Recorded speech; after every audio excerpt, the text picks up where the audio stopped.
The Godwin Eagles look to fly high in both football and field hockey as the regular season hits the home stretch. Welcome to SportsWire. I'm Will Catterley. Well, one of the toughest things to do in life is change. So often we're not only tied to a routine, but also comforted by it. You've heard plenty of cliches. You can't teach an old dog new tricks, or that's the way it's always been. For the Godwin Eagles football team, however, change became a necessity.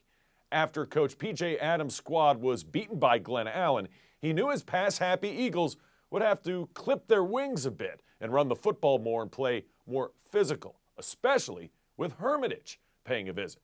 Enters starting quarterback Logan Rhodes. Now Rhodes, son of VCU head basketball coach Mike Rhodes, is no stranger to passing, especially on the basketball court. But it would be his legs that would have to do the trick if Godwin was to have a happy homecoming and get a much-needed victory. And just look at these Sweetie McSweeties homecoming night at Godwin. And yes, this is our 1,000th episode of SportsWire. Congratulations to the senior royalty, Haldar Kalori and KJ Nugent. This year's homecoming senior royalty at Mills Godwin for 2022. Standing together, the Godwin Eagles. You know, I said earlier that they would move to more of a running game, more physical football. Doesn't mean they can't pass it. Logan Rhodes in at quarterback. They've had a few injuries, and so he gets the start. Played last week against Deep Run. Firing. Finding his receiver. It's good for a first down. Tucker Washburn would lead to this. The field goal try, but Hermitage. Special teams. They've always been good at it. Make a big play here, blocking the field goal. No score after one quarter of play. Second quarter, though, not to be denied. Here come the Godwin Eagles. Firing, finding. Number 11, Cohen Busby. It would lead to this. Now, I said the running game got going. Look at that cutback. Great blocking at the line of scrimmage. And Jackson Eakes did a whole lot more than eking out yardage. Nice game there. It would set it up for this. When you can run the ball, you can throw it. Touchdown pass. Logan Rhodes, less travel. He hits number 18. It's Tucker Washburn for the touchdown. One of his favorite targets, 7-0. Hermitage too good not to come back, right? And they're like, oh, you can run the football, we can run it too. Karam Burton gets a first down there, would lead to this. Last year's player of the year on offense. You know him and love him if you're a Hermitage fan. Jeremiah Coney.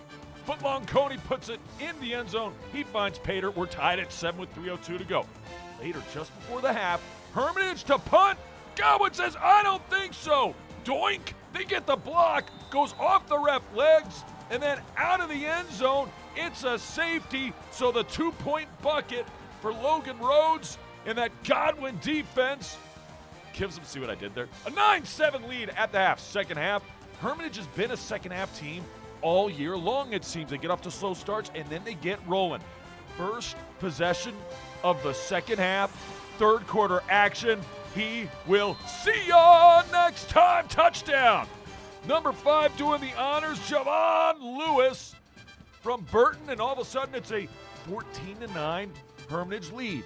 Godwin did not get away from the run. Again, great blocking up front, also from the receivers. Don't forget that factor. Jackson Eakes, another big gain. And then with the arm.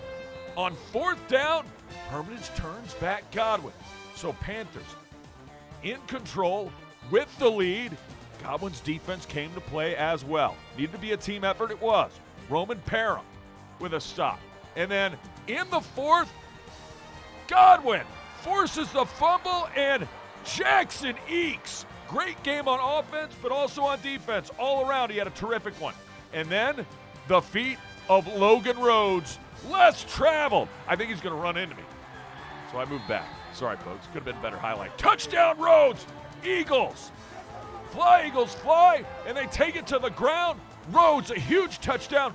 Godwin back up on top. They'd go for 2. Wouldn't make it. Later, though, when Hermitage needed him most, Karon Burton fires. Finds his receiver. Would lead to this. Hand the football off. Jeremiah Coney. All the way down inside the 1-yard line, and Hermitage can sense it. They can retake the lead here late in the contest. And Burton calls his own number. Touchdown, Panthers. They're on the prowl again. They got the lead again. As Hermitage up 20-15 with only 3:56 to go. Logan Rhodes, what are you going to do? Well, Will, I'm going to run the football. Great block again. Here comes Rhodes. This time I did get hit by that ref. Out of bounds he goes. First down inside the Hermitage 35. It would lead to this. Godwin wanted this to be the last drive of the game, so they're milking clock, but they know they got to get a touchdown. What do? Hand it off to who else? Jackson Eakes. Eakes, first down. Godwin keeping it on the ground, and then this play right here. Touchdown, Godwin.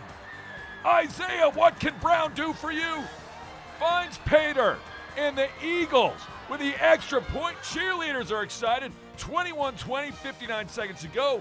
They would stop Hermitage, get the ball back, and victory formation for the Eagles. A win that puts Godwin in control of their own destiny come playoff time. Eagles, huge win. We had to change the way we played. We were too finesse. We had to get a lot more physical. Glen Allen game showed us we had to step it up. We had to learn how to run the ball to win in November.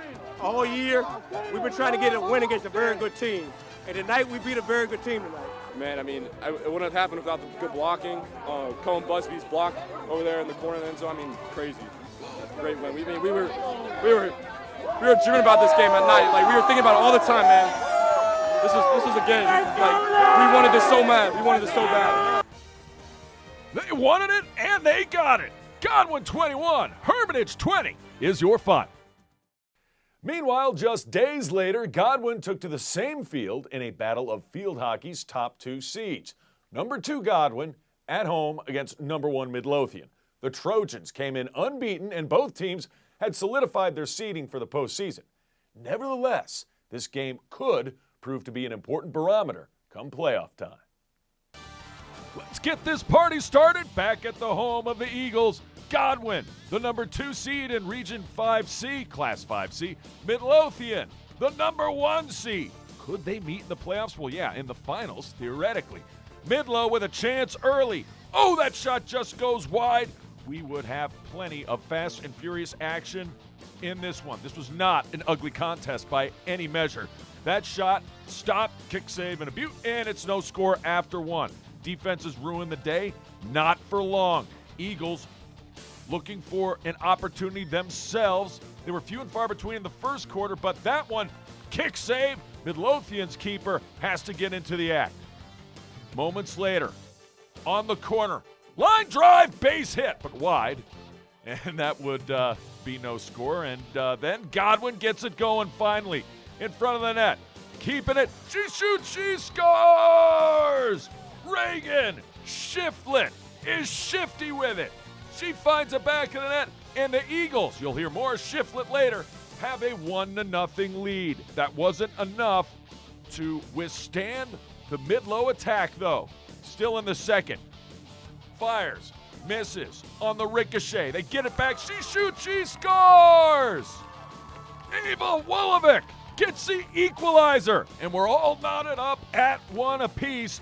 That would be your score with 3 minutes and change to go in the second. But Midlo, with 10 seconds to go, would have another opportunity. Keeper gets aggressive here to stop the pass, but the offensive player gets behind her with 1 second. Less than a second left. She shoots. She scores. It's number 5, Elizabeth Moss, and it's 2-1 Midlo at the half. Third quarter, the number 1 seed, undefeated, looking to make it 3-1. That shot, another line drive base hit, but it doesn't count for a goal. Not in field hockey. That's just wide of the net as well by Godwin. Still 2-1. We're going to go to the fourth. In the fourth, Eagles with a chance. Trying to pass it around. This is really great passing. Nice offensive set. Watch the ball go off the top of the net and rebounded. She scores! M.K. Jacobs is A-OK. Jacobs on that one as she ties it back up. Knotted at 2, and this game, of course, is going to overtime. In overtime, Midlo. Sudden death, by the way. Whoever scores wins. big time stop by the Godwin keeper. She says, yeah, I did that. She also actually led to another corner by Midlow. Godwin got away with it. Then, on the ricochet, Eagles, Shiflett, she scores! Godwin gets the win, and they're going to go into the playoffs with some huge momentum. Shiflett, 2 goals in the game. She wins it for Godwin, 3-2 the final. On that last corner we had, I just realized nobody was pressuring me, so I was just trying to shoot, get the goalie off angle, and it went in, so. What have you learned about yourselves? I mean, obviously you played other great teams too. Midlothian's a kind of a different story. You don't see them a ton. What did you learn about your team tonight? That we can overcome anything we put our minds to. We're the underdogs in the region, and we come out this year and played our hardest, our best, just worked as a team, and we win.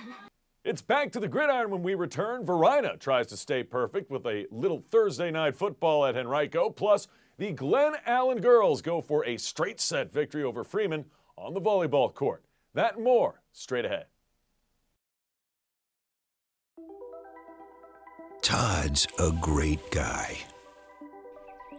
I mean, look at him. What a sweetheart. Attaboy. Wait, Todd, what are you doing? How totally selfish and un-Todd-like of you. Come on, Todd. Come on, man. Welcome back to SportsWire, and yes, we are celebrating SportsWire's 1,000th episode. The Varina Blue Devils are celebrating an undefeated season, and this guy's been absolute money. Miles Derricott all the way to the end zone. Varina at Henrico in this one on Thursday Night Football. That's right, you have the NFL game, or you had Henrico and Varina. You see, 7-0 Blue Devils in the first. Henrico in the kicking game. Varina was excellent on special teams when it came to punt returns and punt blocks. We'll get to that later. Check out Linwood Johnson all the way inside the 5-yard line. What a punt return by Linwood. That would lead to this. Easy squeezy, lemon peasy finds pay dirt. Jordan Edwards, touchdown Varina. They would have a 2-score advantage. Be 14-zip at that point. 7:32 to go. Second quarter. Blue Devils playing some fantastic defense as well. The pass, it is picked off, and that is Elijah Brown with the INT, setting up Varina's offense deep in Henrico territory. Varina's offense didn't need much help, but they'll gladly take it from their defense, who've been playing lights out as well. Derricott finds one of his favorite receivers. This guy's going to be a problem in the playoffs. Eric Smith inside the 5, a face yard mass, penalty to boot. So that's half the distance to the goal. Sets it up for this. The short touchdown plunge by downtown Tamon Brown. Touchdown Varina Blue Devils in firm command, 21-0. There would be more where that came from. Meanwhile, the defensive line creating havoc for Henrico. The center to quarterback exchange, not good, and they just couldn't handle the football. Could the Warriors and Varina all over it? Henrico would pounce on that themselves. But once again, here we are, shotgun. Can't quite corral it. And that is not the way you want to go 3 and out. Varina will take it. They're 21-0 at the half. Henrico unable to put points up there. And then the Blue Devils' second half action. Telling you what, Derricott reading the defense and finding his playmakers in space. That is a difficult ask. That should have been a touchdown. He landed on the defender, rolled into the end zone, never touched the ground. Sorry, Eric Smith, you got bogarted one. But Varina's still going to score. Touchdown. He'll run out of the screen. Does the quarterback, Miles Derricott. So he's throwing for touchdowns. He's rushing for touchdowns. Varina's just scoring touchdowns. It's 29-0. Blue Devils at this point. And then I said again, the kicking game. That one is blocked by number 24, Isaiah King. And then recovered by Jay-Sean Allen Tyler, who had a heck of a game himself. Watch out for Jay-Sean. And this special teams for the Blue Devils. This time, Did he lose the football? Eric Smith? Yes, he did, but his teammate picked it up. That kind of night for Varina. And he runs it in for the touchdown. Kavion Keys. Can't have a Varina game without a Kavion Keys touchdown, can you? Touchdown Keys, and they're playing all the right keys, our Varina. 50-0 is your final. To volleyball we go now, where the Freeman Mavs on the road taking on Glen Allen. Freeman looking like a 10 seed going into the playoffs. Glen Allen the 4, with a couple things that could happen on the final night of the regular season. But for these two, it was the Lady Jags who were producing at a high level. She knocks that one down. That dog will hunt. Number 3 doing the honors. It is Corrine Cook. And then that works as well. And the Jags were cooking. First set action, more first set highlights. Set it up and try to knock it down. Nice get by Freeman to keep this one alive. Jags have other ideas. Another great dig by Freeman, and that will work. Number 21 gets the job done. Ava Gardner. Nice dig right there later in the first by Sophia Smith. But Glen Allen not going away. They cannot corral that one. Point Jags. Number 6, Cameron Woodby and company. Woodby really good in this one. Still in the first set. The kill shot works. And then on the serve, Jags looking to take the opening set in dominating fashion, and they would. Right in your living room, look out, number 10, Gabriella Clemens. 25-12, Jags with the victory. Glen Allen, second set. That works. It's blocked, but out of bounds. Point Jags. Jags again on the serve. And it was just tough when the Jags were serving for the Mavs to really get any great passes to set up any spikes of their own. That shot good. Megan Giles and company. Jags, money in this one. More second set action. This one coming right to your living room again. Cannot get to that one. I could, but I'm not a player for the Mavs, so I could not return it. Point, Jags. Nice moment for Freeman right there. Number 13 takes care of business. Kate Haymore. Say no more. She gets the point on the serve. She had a good serve in this match. Glen Allen had too much offense, though, and too many answers defensively as well. 25-12, back-to-back 25-12 sets to take the 2-0 lead. Looking for the clean sweep are the Jags at this point. Point, Freeman. Nicely done. Number 19, that's Lizzie Herod. And then on the serve, Mavs going to make this set a lot tougher. But Glen Allen would find points when it mattered. They get the kill there. And then on the serve, Lexa Umstead. Yeah, that works as well. Point, Glen Allen on the ace. Things were coming up aces for the Jags. Jags looking for the put away. They get the kill right there. Nicely done by Glen Allen. Lady Jags on the serve once again. This time, Freeman does a nice job corralling that one and getting the point. It's number 9 once again, Sophia Smith. But too much. Glen Allen, Jags take care of business as Freeman can't get that one across. And they win in straight sets, 25-12, 25-12, 25-19. Fun. Speaking of Douglas Freeman, we've got some exclusive bonus coverage for you in the 1000th episode of SportsWire. It is cross country. Yep, just the ladies here. Freeman taking on the St. Catharines Saints in the St. Catharines Duel. Run up on a course up in Goochland. And yeah, you follow the golf cart, and whoever's in first place is usually right behind that golf cart.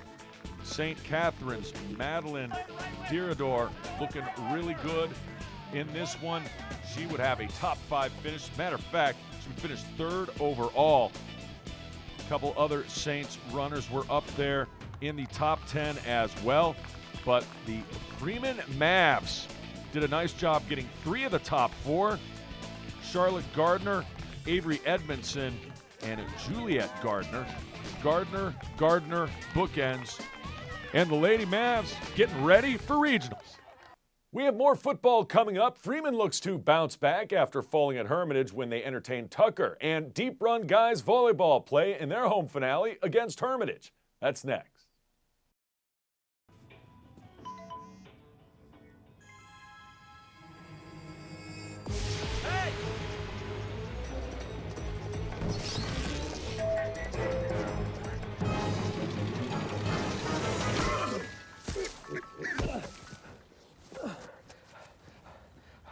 So, same time next week? Well, of course. Put away a few bucks, feel like $1 million. For free tips to help you save, go to Feed the Pig. Welcome back to SportsWire. Let's go up tempo. We start with football, where Glen Allen served up an improbable come-from-behind win at TJ Saturday afternoon. The undefeated Vikings looked like they were on their way once again after star receiver Isaiah Johnson caught a 74-yard touchdown pass with only 15 seconds left to put Thomas Jefferson ahead 31-24. But the Jags, starting the next drive at the 50, hit a quick pass as time expired, but it didn't. The officials put 2 seconds back on the clock. That's all quarterback Andrew Millwit needed. He hit Xavier Moss for a last-second touchdown pass, and then the Jags won in overtime 37-31 after Moss ran in for the game-winning touchdown. Xavier ran 24 times for 163 yards. To the college ranks now, where former Henrico Warrior Jahad Carter did everything he could for his Syracuse Orange, who fell just short of beating Clemson 27-21. The defensive back had 9 tackles, along with an interception and a fumble recovery that he returned 90 yards for a touchdown. Carter has helped the Qs to a 6-1 record so far this season. And Deep Run continues their dominance in competitive cheerleading, although they would be tested in regionals. The Wildcats won by half of a point over Mills Godwin, 264 to 263.5. It's Deep Run's 6th straight regional crown. Both the Wildcats and Eagles make it to state. Back to the gridiron we go. Freeman Mavericks at home taking on Tucker. Freeman gets their first loss of the year last week to Hermitage. They're going to more than make up for it on this night, at least they hope. Early going, and often. Easy, squeezy, lemon peasy, the touchdown pass. Ryan Bland connecting with Jake Lohman. And then Bland making it spicy with his legs. Into your living room. Touchdown run for Freeman, and just like that, 2-score advantage for the Mavs. Tucker was not without their plays, and special teams, they made some headway as well. Check it out. Where is he? There he is! And turning on the afterburners. Tigers get a really big return right here. Number 2, Jaden Lee. Nobody does it like Jaden Lee.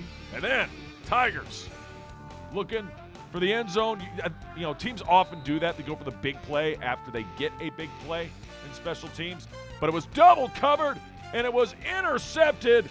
And the Freeman defense, led by number 23 on that play, Connor Hillam, well, he'll let him know that he got the pick.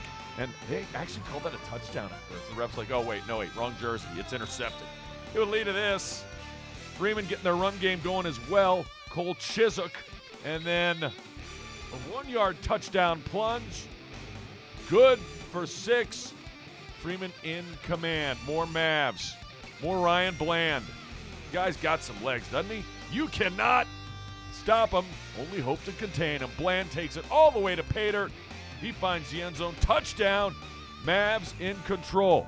Tucker trying to find some life coming back, but the secondary of Freeman was stout. Intercepted. Number 45, Cooper Spidell. And it would set it up for this. Back on offense. Oh, look what I got. Tucker says we can do that too. They get the Oski. Cam Williams doing his job. Williams has been a nice football player for Tucker this season and seasons past. It's been a game of turnovers here late, hasn't it? Another interception, this time Jefferson Meade takes that one all the way back deep in Tucker territory. The lead of this, keep it on the ground. Yeah, number 2. Or no, I'm sorry. It's Ryan Bland on the keeper. And they had Miguel Miggy getting Miggy with it. Martin as a lead blocker. That'll work wonders. Bland won a couple touchdown runs in this one. And then this play just kept working, so they kept going to it. Cole Chiswick, a little shovel pass. That'll pad the stats, and it's an effective play. And moments later, everything going right for Freeman.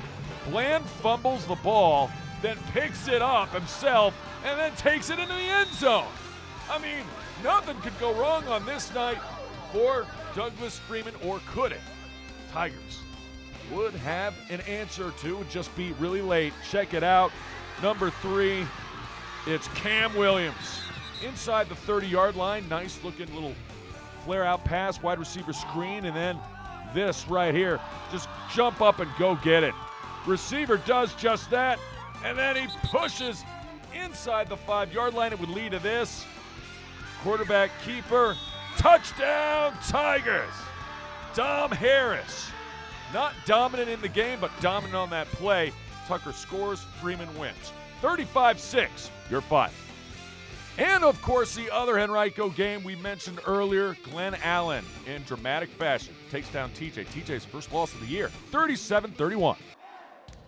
Time for a little guys volleyball. Last game at Deep Run in the regular season for these seniors, taking on Hermitage, and they wanted to make the most of it early and often. That dog will hunt. Number 8 getting it done, Tyler Duzak, and he did well in this one. And then, oh my goodness, don't leave it for that fella, Connor O'Shea, another one of the seniors, just absolutely slams that to the turf. Can't handle that serve either.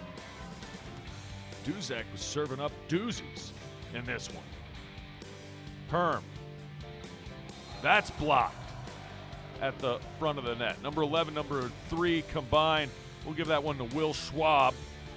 And then still first set action. Wildcats on the serve, and slam-a-jamma, knocking it down.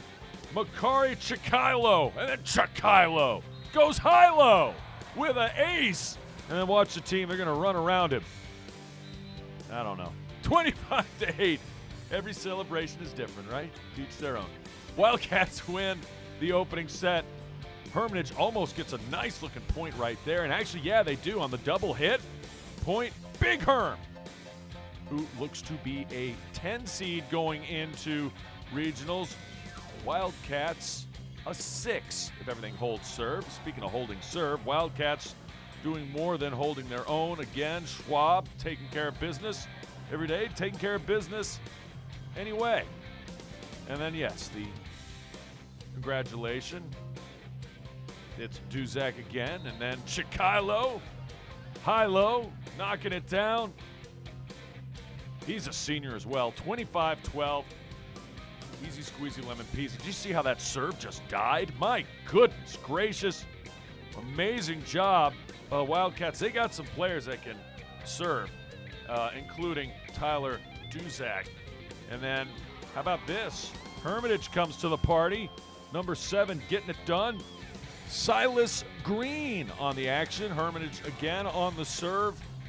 Wildcats not going to be able to get to this one as Hermitage. Point, deep run, and just a point away from taking this one down, and they would. As the Wildcat mascots with human hands, high fives all around for them. Wildcats win in straight sets, 3-0. Remember, if you have questions or comments about the show, just send me an email to this address, sportswire@henrico.k12.va.us, and make sure to follow us on Twitter and watch us on YouTube. I can't wait to see you next time on SportsWire.